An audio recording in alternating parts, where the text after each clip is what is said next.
Почитувани, добро вечер.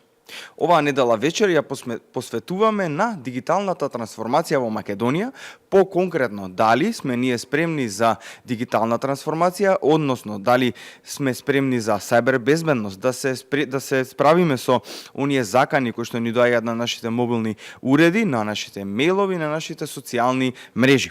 Вечерова ќе разговараме и за вештачката интелигенција, ќе разговараме и за првиот иновацијски хаб во Македонија и за многу други интересни теми од оваа сфера. Вечерва на мое огромно задоволство разговарам со професор Орце Симов. Добро вечер. Добро вечер и благодарам на поканата. Благодарам на можноста да бидете вечерва со нас тука. Јас за прв пат во овој подкаст немам хартија пред мене. Го искористив моментот баш со вас да имам само телефон и оттаму ете да го водиме овој разговор. Што значи дигиталната трансформација за Македонија?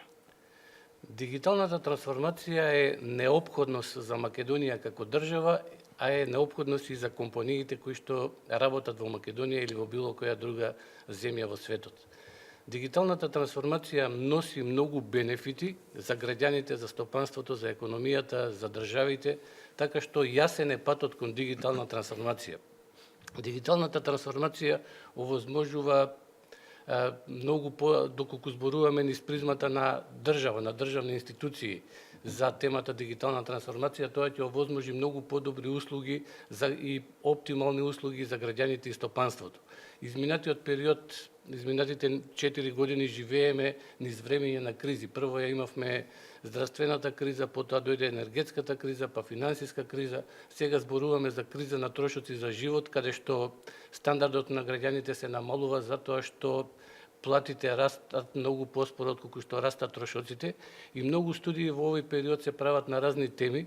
Тие покажаат дека земјите кои што се со повисок степен на дигитална трансформација се поотпорни на финансиски и економски кризи, полесно ги пребродуваат тие кризи, имаат по-мал пат на економијата во такви периоди или поголем раст на економијата кога нема некоја економска криза, а и од тука јасно е дека треба да одиме кон дигитална трансформација.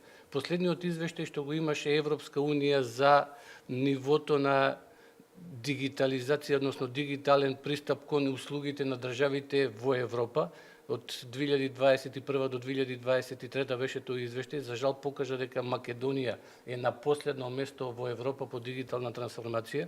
Индексот на дигитализација на услугите во Македонија е 35, додека просекот во Европа е 70.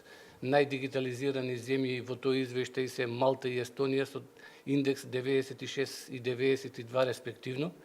И нема дилема дека ние треба да одиме кон дигитална трансформација на државните институции, затоа што тоа ќе овозможи оптимални услови за функционирање на бизнисот и многу полесно и самите граѓани да пристапуваат и да ги добиваат услугите. Ќе се намали нивото на корупција, нема да се оди во институции, нема да се троши време да се патува со автомобил од една до друга институција, нема да се стои на шалтери, туку услугите ќе треба да биде можно да бидат достапни преку компјутер или преку мобилен телефон.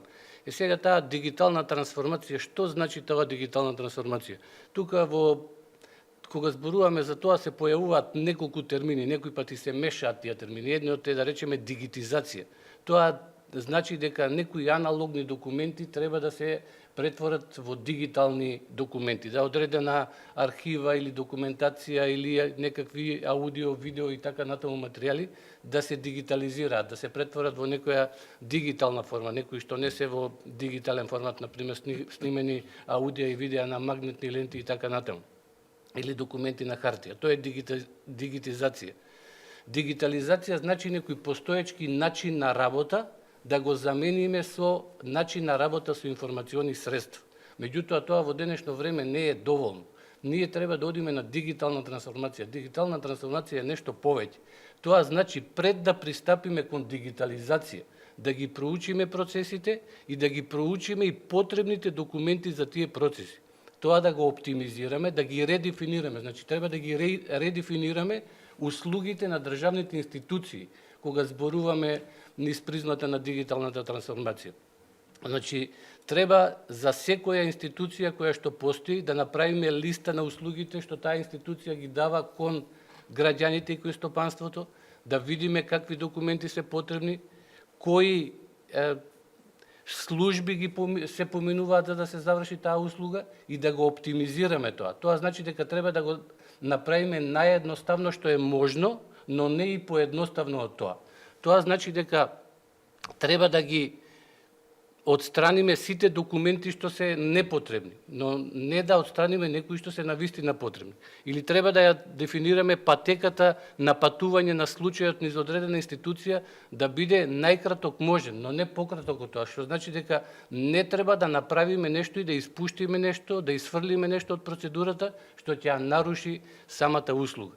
И доколку тоа, кога сето тоа ќе се направи, кога ќе се редефинираат услугите, кога ќе се редефинираат потребните документи, тогаш треба да се пристапи кон изработка на софтверски решенија кои што ќе ги овозможат тие услуги. И тоа ќе даде оптимални услови за функционирање на нашето стопанство, многу побрзо ќе можат некои работи да се прават, а и животот на граѓаните многу ќе се олесни со значителни перформанси во делот на отстранување, односно искоренување на корупцијата. Го објаснивте овој воведен дел, односно разликата помеѓу дигитизација, дигитална трансформација и дигитализација, односно тие се едни три поими кои што вака искрени за мене беа нови кога ги слушнав, меѓутоа ете, како што напоменавте, важно е да се дигитализираме за да одиме напред, односно и да ја намалиме онаа корупција која што имаме изминативе години. Во воведот спомнав и за сајбер нападите кои што беа изминатите неколку години, па имавме проблеми да се најдат од каде се, зошто се случуваат, кој ги прави тие. Според вас, како можеме да се заштитиме од овие сајбер напади? Во изработка, ако не се лажам, и законот за сајбер безбедност прв во Македонија, дали и тоа ќе помогне на некој начин? Да, законот за сајбер безбедност сигурно дека ќе помогне, тој ги адресира важните прашања во оваа област. Сајбер безбедноста ќе биде прашање што ќе биде се повеќе и повеќе клучно во иднината. Затоа што интеграцијата помеѓу реалниот свет и сајбер просторот се повеќе и повеќе ќе се зголемува. Луѓето се повеќе значителен дел од нивниот живот и тоа што го прават во животот го извршуваат во сајбер просторот, преку компјутери, преку мобилни телефони, банкарството се повеќе се користи преку мобилни телефони, се купува, луѓето ставаат разни информации и материјали за нив, добиваат голем број на информации преку уреди кои што се поврзани на светската мрежа интернет, користат се повеќе сервиси од таа мрежа и така натаму. И тоа има огромен бенефит за човештвото, меѓутоа со бенефитот се појавуваат и проблеми. Се појавуваат и њуз појави кои што се во делот на сајбер безбедноста. Може да бидат извршени разни напади кои што ќе ја нарушат приватноста на луѓето, ќе се земат одредени информации од нив, може да дојде до финансиски загуби, до неработење на информациони системи и така натаму. Со самото тоа што ние одиме кон дигитална трансформација, да речеме, на државните институции или пак на компаниите, независно за што зборуваме, што значи дека го менуваме начинот на работа, го менуваме аналогното работење, хартиеното работење, со работење преку информациони средства. Тоа значи дека тие информациони средства се достапни преку интернет и може да биде пристапено од било која точка на земјината топка и сето тоа да ги прави на некој начин ранливи, односно врз нив да биде извршен напад од било која држава, од било која земја, од било која е место на земјината топка. Значи, дигиталната трансформација треба во паралела да оди со сајбер безбедност. Дигитална трансформација без сајбер безбедност ќе биде пат кон сигурна катастрофа, односно рецепт за катастрофа. Значи, со самото тоа што се поголемата интеграција помеѓу реалниот свет и дигиталниот свет носи и своји опасности и ние треба да се зголемува во едукацијата на тој план, треба да се инвестира и во соодветни техничка опрема, но и знаење и свесноста секој пат за овие напади да се држи на високо ниво. Пред да почнеме со снимањево, баш разговаравме и на оваа тема во однос на следното мое прашање. Напоменавте дека нешто ви стигнало на вашиот мобилен телефон, односно дека сте добитник на некоја награда, таму не знам парична, на не знам од која страна. Како да ги заштитиме граѓаните да не отвараат вакви пораки? Знаем, имаше и дел кога стигнува SMS пораки дека стигнала вашата пратка од од пошта или од каде, од AliExpress тему и слично, и граѓаните ги кликаат тие пораки, даваат информации, кредитни картички, бројчиња, буквално се на одредени би реколо ние сајбер напади. Како да ги заштитиме граѓаните да не го прават ова? Како што информационите системи на државните институции, информационите системи на компаниите, како што се мета на сајбер напади, така и самите граѓани се мета на напади од различни поводи и различни основи. Најголем дел од нив се од финансиска природа. Еве денес кога ја снимаме оваа емисија, јас добив една порака дека преку Facebook, преку Messenger од одредено лице, дека сум, кој што пред неколку дена ми стана пријател, јас оценив дека тоа лице најверојатно ќе понуди нешто и чекав кога ќе се случи таа понуда, и еве денес добив Facebook порака дека сум добил 500.000 евра и само треба да испратам одреден имејл и трансакцијската сметка и веќе да станам прилично богат, тоа е своето конто да го зголемам за $500.000 евра. Меѓутоа, тоа во суштина не е така, ништо од тоа нема да се случи, никој нема да ни даде никакви финансиски средства за ништо бесплатно, особено никој што не познава. Значи, кога се работи за такви пораки кои што пристигнуваат преку Facebook, граѓаните треба да видат профилот кој што им пратил барање за пријателство.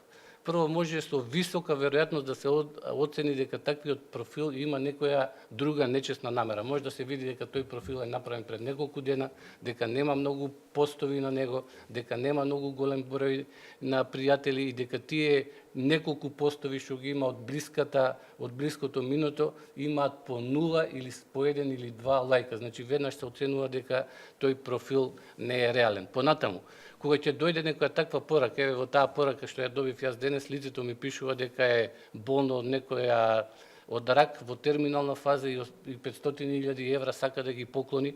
Мала е веројатноста некој, доколку и има такво нешто, тој од неговата околина сигурно познава некои роднини, пријатели, комши и така натаму, и доколку сака да остави, ќе го остави. Нема да во таа терминална фаза, како што пишува таму, кога и остануваат неколку недели од животот, да го губи времето да бара некој по интернет да му ги даде парите.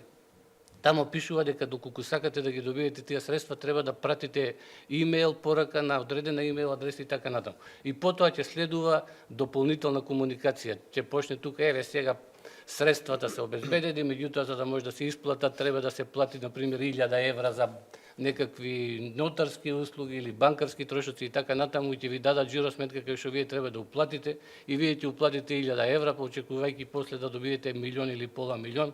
После ќе ви речат сега уште нешто се појави, ај само уште 500 евра, па уште 200 евра и така натаму, и вие кои сте ја дале таа одредена сума, ќе плаќате се повеќе и повеќе. Значи треба да се внимава. Понатаму многу често стигнуваат пораки дека некој ќе ви создаде и ќе тргува за вас на криптоберзите или на останатите берзи кај што се тргува со акции од фирми, дека тој има некаква платформа каде што на вас ќе ви направи одредена добивка што се неколку стотици проценти неделно или месечно ќе ги зголемува вашите средства. Сите тие работи се нереални и не треба граѓаните да прифаќаат такви понуди, такви пораки. Значи, најголемите инвеститори во светот, како што се Ворен Бафет, Беркшир Хатавеј и до неодамна неговиот партнер во фирмата Чарли Мунгер, они остваруваат раст од прилика 20% годишно на средствата што тамо некој ги инвестира. Значи со сите анализи што ги прават, со сите проучувања, финансиски резултати, проучувања на тоа во кој правец оди економијата и технологијата во светот, тоа што е можно да се направи 20% годишно. Доколку некој на вас ви нуди дека ќе ви работи нешто и ќе ви направи добивка од 20-30% неделно или 100% месечно, сето тоа изгледа нереално. Особено тие измами ги има во крипто светот, каде што некој ќе ви пристапи, ќе ви побара. Имам случаи кај што ми се јавувале луѓе кои што некој ги контактирал преку Viber, преку Telegram, преку Facebook, преку Messenger или преку некоја друга платформа, им дале интересни ветувања дека ќе заработуваат за нив големи суми на пари, им бил даден пристапот до нивните банкарски сметки, кај што тие измамници пристапувале до нивните банкарски системи, сами ги префрлувале парите, а им прикажувале некаква лажна апликација на мобилен телефон во која што им се појавуваат некакви средства кои што всушност не постојат. Зборувајќи од аспект на нормални пари, можам да кажам дека тоа е исто како некој, вие да му плаќате на некој одредена сума на пари, а тој да ви носи на вас долари или евра отпечатени на обичен принтер. Значи, такви фалсификати постојат и во криптосветот. Така што, доколку некој работи или со тргување на акции од компании или други финансиски деривати, или пак доколку работи со тргување на берзи, тој во никој случај не треба да дава до неговите мобилен телефон или до неговиот компјутер некое трето лице да пристапува и тоа да му работи, затоа што ќе му заработува одредена сума на пари. Финансиските средства во светот не се неограничени. Тие имаат ограничена сума. И доколку некој заработува, тоа значи дека друг некој не може да заработи. Кој е интересот на тој некој да ви заработува на вас? Значи не постои такво нешто. Тој сака да ги измами луѓето и да на лесен начин се здобие со финансиски средства.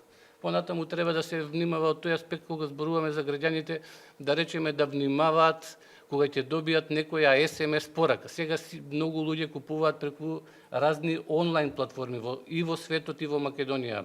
Alibaba, AliExpress, Amazon, Temu е многу популарен во Македонија и така натаму. Речи си секој граѓанин очекува да добие нешто од некоја пошта. И доколку ви стигне SMS порака, еве вашата пратка стигна, треба да кликнете на тој и тој линк, треба да се види тој линк дали одговара на тоа што е во пошта. Домените во Македонија завршуваат со .mk.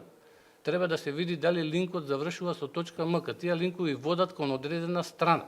На таа страна може да ви бидат побарани некакви лични податоци, например име, презиме, некаков юзернейм, пасворд, може да биде побарана банкарска картичка од која што потоа може да бидат потрошени пари.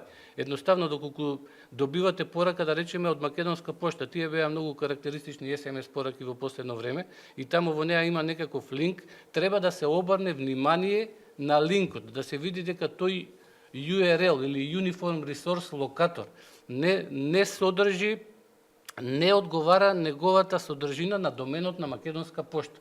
Доменот на Македонска пошта е pošta.com.mk и доколку линкот ве води кон нешто друго што е различно од тоа, особено кога е нешто различно од .mk, не треба да се клика на такви линкови и не треба да се внесуваат никакви податоци на тие линкови. Тоа се едни вака најчести измами на кои што паѓаат многу македонски граѓани, кои што ги носи до значителни финансиски загуби. А има и други измами, доколку има и време можеме да ги објаснуваме. Да, навистина многу често се случуваат овие закани на социјалните мрежи, па ете и некои граѓани знаат и да кликнат, па после да ги снемат парите од картичка и слично. Неколку пати ги спомнавте криптовалутите, сакав и за тоа малку да позборуваме. Кој е вашето видување за криптовалутите? Дали ги потикнувате граѓаните модерно да копаат криптовалути, дали можеби треба да има некој закон за овие криптовалути, да се оданочуваат? Кој е вашето мислење? Криптовалутите се финансиски, можеме да кажеме финансиски инструменти кои што се базираат на блокчейн технологијата. Блокчейнот е широка технологија која што може да има голема примена во многу сфери во општеството. Тоа е една база, дистрибуирана база на податоци, во која што податоците се сместуваат во блокови, кои што и тие блокови потоа се редат еден позади друг. И затоа тоа се вика блокчейн или ланец од блокови. Значи, тоа е всушност дистрибуирана база на податоци. Дистрибуирана значи дека таа база не се чува во некој централен ентитет и нема некое централно тело што е одговорно за таа база, туку таа база е дистрибуирана на многу компјутери низ целиот свет. И за одредена блокчейн база одговорни се сите ентитети, физички или правни лица кои што на своите компјутери ја одржуваат таа база. И таа база не припаѓа на никој, таа база е на сите. Никој не може не може поединечно лице или поединечен правен субјект да манипулира нешто со таа база. За тие бази се вика дека се immutable бази на податоци. Значи, во нив податоците назад во блоковите не можат да се менуваат. Било кој еден бит податок да се смени, тоа ќе покаже натаму реперкусија ќе има кон сите блокови кои што следуваат после тој блок во кој се сменил макар и еден бит. Тоа е поврзано преку хаш функции, хаш вредности и така натаму, можеме и детално да го објаснуваме како сето тоа функционира, меѓутоа важно е дека се тоа immutable бази на податоци, не бази на податоци во кои што никој не може да ги менува податоците што се запишани и бази на податоци кои што никој не ги поседува. Значи, самите корисници се собственици на тие бази на податоци и тие не зависат од некое централна тело или централен ентитет во кој што ние би требало да имаме некаква доверба. И сега криптовалутите се базираат на таа блокчейн технологија. Првата се појави беше биткоин 2009 година е појавена.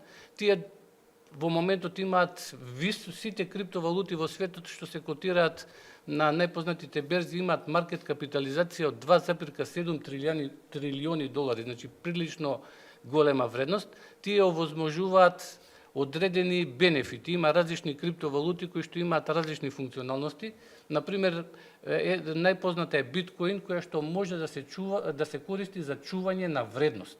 Затоа што биткоинот вкупно во светот ќе има 21 милион биткоини. Математички однапред е дефинирано како ќе функционира целата таа технологија, во секој момент колку ќе има во оптек. Во моментот 19,8 милиони се во оптек, уште 1,2 милиони биткоини ќе се издадат само до 2140 година. На секои 4 години настанува така наречен халвинг, односно се намалува за двојно емисијата на биткоини на секој кој што се издава на секои 10 минути. Има некои биткоини има некои криптовалути кои што овозможуваат смарт контракт технологија, значи не само да се чуваат податоци во таа дистрибуирана база, туку и да се извршуваат некакви програми во тој блокчейн. Одредени криптовалути овозможуваат голем број на трансакции во секунда, многу ефтини и едноставни плаќања од едно на друго место без да се оди во банка, да се користи трето лице, него трансакцијата да се одвие помеѓу плаќачот и примачот без некаква институција што стои помеѓу нив, така што бенефитите се големи и дали некои граѓаните во Македонија дали да инвестираат, дали да се впуштат во така наречено рударење или копање на криптовалути или така, тоа треба секој сам да проучи и важно е тука да не се инвестираат средства без кои што граѓаните не можат да функционираат. Да се инвестираат во таквите инструменти, средства без кои што нема да го променат животот на граѓанинот, на човекот и да ги снема тие средства, да ги потроши, да ги изгуби. Нивната вредност да не биде нула. Не некој да ја продаде куќата или станот да инвестира во нешто. Понатаму, за да не дојде до големи финансиски загуби, треба да се проучи во што се инвестира. Има голем број криптовалути, има над 20.000 криптовалути во светот и многу од нив ќе бидат и неуспешни приказни. Позади тие криптовалути стои некаков менеджмент тим кој што ги издава. Тој предвидува, обично пишува така наречен white paper, во кој што се опишуваат функционалностите на таа криптовалута, каков проблем ќе реши, што ќе направи, како ќе направи и така натаму. И потоа се прави одредена емисија на тие криптовалути и некои од нив можат да се продаваат на познатите берзи, како што се Binance и OKX, има огромен број на берзи во светот во кој што може да се тргува. И сега, со која криптовалута, која да се купи, што да се купи, треба да се проучи што стои, колку е сериозен тој тим што ги направи, дали е реално тоа што го ветуваат. Може на интернет да има огромен број на написи кај што за одредена криптовалута се кажуваат многу пофални зборови, меѓутоа тоа не значи дека сето тоа е точно. Може тие што го создале тоа ги прават тие написи. Така што јас би рекол да тие луѓе, тие граѓани кои што немаат многу време да посветат на таа технологија, да инвестираат финансиски средства кои што нема да им го загрезат животот, при тоа да ги земат во предвид првите 10 на листата криптовалути според нивната маркет капитализација. Ова е една наистина широка тема, можеме да здравиете понатаму и да одвоиме баш една емисија стриктно за говорење за криптовалути, но ако не се лажам само накратко, мислам дека разликата во цената кај криптовалутите, она што го кажавте вие, ограничувањето. Како што е кај биткоинот има, да речеме, колку, околу 20 на милиони биткоини и тие мора да се потрошат, додека други не може да достигнат таа цена, тоа бидејќи се неограничени, ако не се лажам, од прилика така некако му доаѓа таа математика. Да, така е.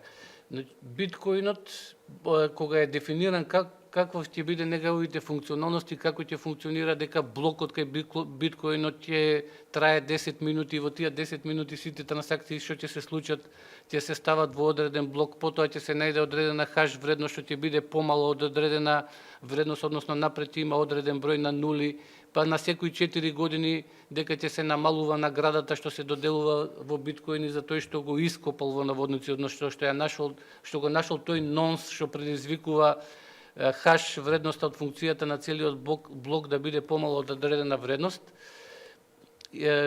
Сето тоа е дефинирано и однапред е дефинирано колку ќе бидат во оптек и во кој момент ќе бидат во оптек. Некои други криптовалути се неограничени. Може да не е дефинирана крајниот лимит колку такви криптовалути ќе бидат издадени, некои имаат во оптек повеќе, да речеме Етериумот е над 100 милиони, втората криптовалута по капитализација, таа е над 100 милиони, затоа и незината вредност е многу помала од биткоинот, затоа што во оптек се многу повеќе. Така што маркет капитализацијата се добива кога ќе се помножи толку колку што има во оптек по вредноста која што е во моментот на берзата. Со тоа се пресметува маркет капитализацијата и не значи дека некоја криптовалута е поевтина од другата. Некоја, например, може да биде поевтина, меѓутоа треба да се земе во предвид дека во оптек има многу повеќе коини издадени од таа криптовалута. Значи треба да се обрне внимание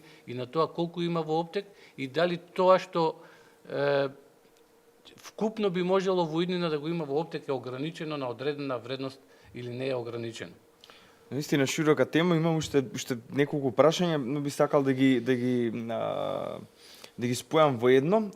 Вашето мислење за вештачката интелигенција, дали сме спремни ние да користиме некои придобивки од истата и накратко размислување за иновацијскиот хаб што прв пат се отвори во Македонија. Вештачката интелигенција е еден buzzword, што би се рекло, еден збор кој што многу често се употребува во последните неколку години во светот и тој навистина ќе направи револуција и во економијата и во работните места. Ќе смени многу работни места, односно многу работни места ќе исчезнат поради вештачката интелигенција, меѓутоа ќе се појават и многу нови работни места кои што особено ќе бидат поврзани со data science, значи со наука за податоци, со складирање на податоци, со обработка на тие податоци, професии кои што ќе бидат поврзани со информационите технологии, а први на удар би биле професии кај што нема многу креативност во работата, туку повеќе се извршува на мануелен начин. Не значи дека вештачката интелигенција ќе биде опасна за човештвото, таа најверојатно во иднина ќе овозможи човекот помалку време да одвојува за себе, повеќе време да одвојува за себе, а помалку време да одвојува за репетитивни, за работи кои што се повторуваат. Сето тоа за него би го правеле некакви машини. Инаку вештачката интелигенција како термин е од 1956 година ја воведува Џон Мекарти, еден амерички научник од областа на информационите технологии, и таа се базира на, односно вештачката интелигенција се базира на невронски мрежи кои што се пандан на мозоците што ги има во природата. Значи има неврони кои што меѓу себе се поврзани со одредени врски со некои тежински фактори. Има влезно ниво на неврони на кои што се поставува, да речеме, одредена задача, па има скриено ниво на неврони, скриен среден дел и потоа има излезно ниво на неврони. Тие се поврзани со некакви врски, во нив има некакви тежини и сето тоа се прави со некакви математички пресметки со пресметување.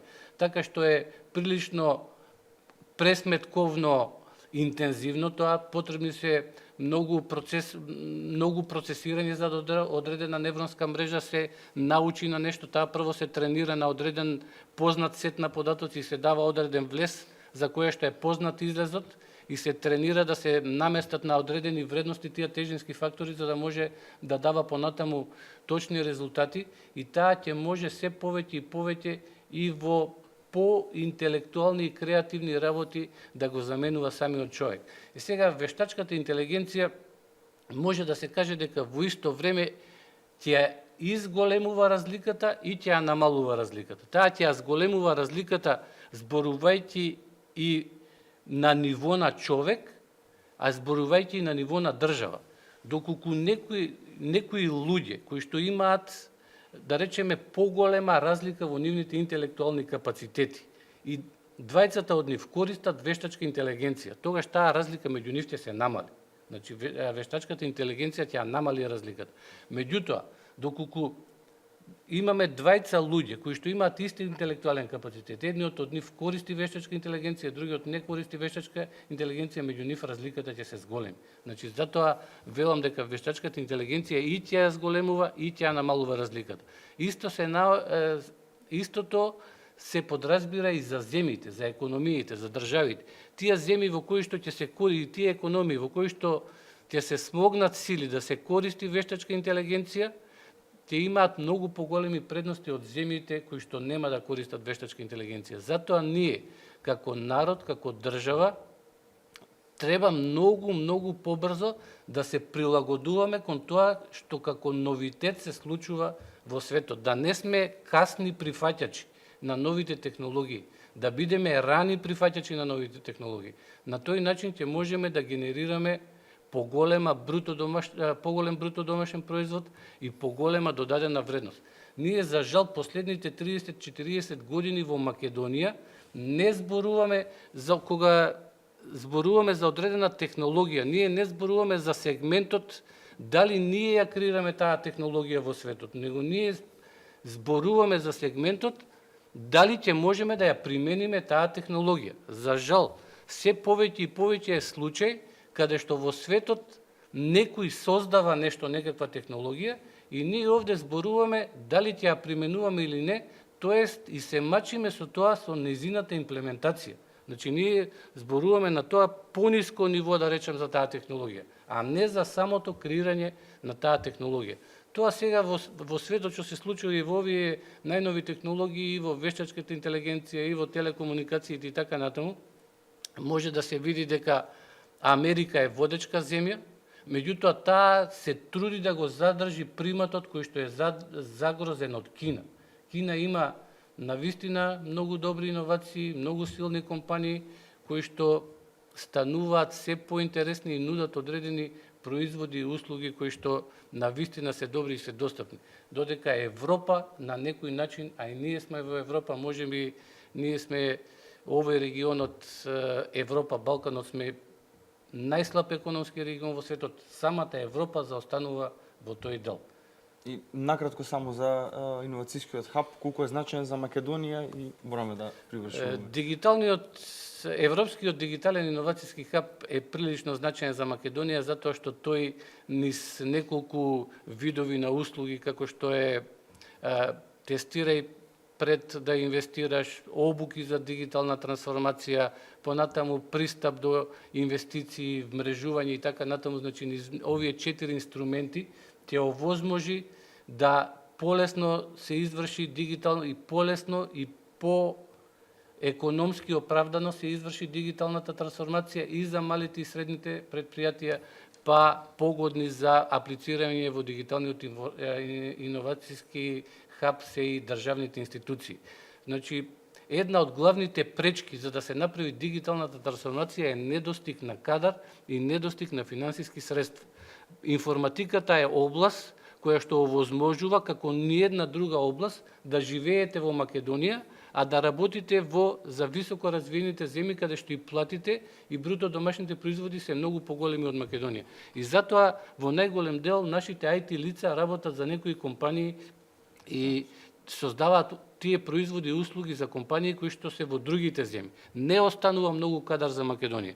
И тоа го доведува во прашање самиот процес на дигитална трансформација и на државните институции и на останатиот дел од македонската економија.